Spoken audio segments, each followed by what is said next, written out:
ಇಂದು ನಾವು ಒಂದು ಭಾಷೆಯಲ್ಲಿ ಇರ್ತಕ್ಕಂಥ ಒಳ್ಳೆಯ ಪದಕ್ಕೆ ಇನ್ನೊಂದು ಭಾಷೆಯಲ್ಲಿ ಕೆಟ್ಟ ಪದ ಯಾವ ರೀತಿ ಇರ್ತದೆ ಎಂದು ನೋಡೋಣ.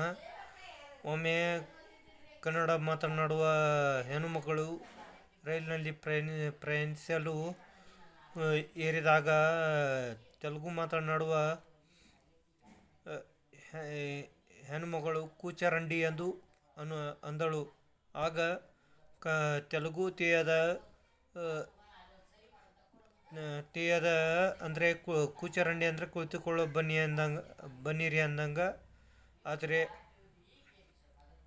ಆದರೆ ಕನ್ನಡ ಮಾತನಾಡುವ ಹೆಣ್ಣುಮಗಳು ಬೇರೆ ಬೇರೆ ಹೆಣ್ಣುಮಕ್ಕಳ ಜೊತೆಗೆ ಕೈ ತೋರಿಸುತ್ತೆ.